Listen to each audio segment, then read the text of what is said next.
உங்க குழந்தை டாய்லெட் போக அடம் பிடிக்கிறாங்களா? நீங்க மட்டும் இல்ல, நிறைய பெற்றோருக்கு இதே பிரச்சனை தான். இதுக்கு என்ன காரணம்னு நாம இன்னைக்கு பார்க்கலாம். குழந்தைங்க யூரின் மோஷன் போகாம அடக்கி வைக்கும்போது நமக்கு ரொம்ப கவலையா இருக்கும். இது அவங்களோட பிடிவாதமா இல்ல வேற எதுவும் காரணமா? ஆனா இது சோம்பேறித்தனம் கிடையாதுங்க. இது ஒரு சென்சரி பிரச்சனை. ஆட்டிசம், ADHD இருக்கிற குழந்தைங்களுக்கு இது ரொம்பவே சகஜம். டாய்லெட் போறது நமக்கு சாதாரண விஷயமா தெரியலாம், ஆனா ஒரு குழந்தையோட மூளைக்கு அது ரொம்பவே சிக்கலான ஒரு வேலை. சென்சிட்டிவான குழந்தைகளுக்கு பாத்ரூமே ஒரு மாதிரி ஓவர்லோட் பண்ற இடமா இருக்கலாம். அவங்களுக்கு ஒருவித மன அழுத்தத்தை கொடுக்கும். இப்ப பாருங்க, ஆட்டோ ஃப்ளஷ் சத்தம், ஹேண்ட் ட்ரையர் காத்து, ஏன் அந்த டாய்லெட் சீட்டோட குளிர்ச்சி கூட அவங்கள பயமுறுத்தலாம்.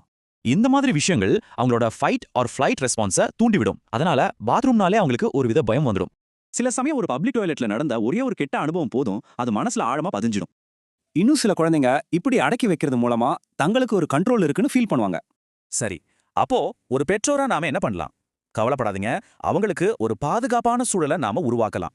முதல் ஸ்டெப், நீங்க ஒரு டிடெக்டிவ் மாதிரி ஆகணும். பாத்ரூம்ல எது அவங்கள பயமுறுத்துதுன்னு சரியா கண்டுபிடிக்கணும். இதோ சில சிம்பிள் டிப்ஸ். பப்ளிக் டாய்லெட்ஸை அவாய்ட் பண்ணுங்க.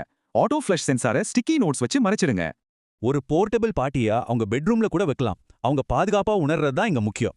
பாத்ரூம் பிரச்சனைக்கு மட்டும் இல்ல, குழந்தையை அமைதிப்படுத்துற சில தினசரி ஆக்டிவிட்டிஸும் ரொம்ப முக்கியம். இறுக்கமா கட்டிப்பிடிக்கிறது, வெயிட்டட் பிளாங்கெட் யூஸ் பண்றது, ஜம்ப் பண்றது, இதெல்லாம் உங்களோட நர்வஸ் சிஸ்டத்தை அமைதிப்படுத்தும். கடைசியா ஒன்னு நல்ல ஞாபகம் வச்சுக்கோங்க, இது டாய்லெட் ட்ரைனிங் பிரச்சனை இல்ல, உங்க குழந்தையோட மன ரீதியான பாதுகாப்பு சம்பந்தப்பட்டது.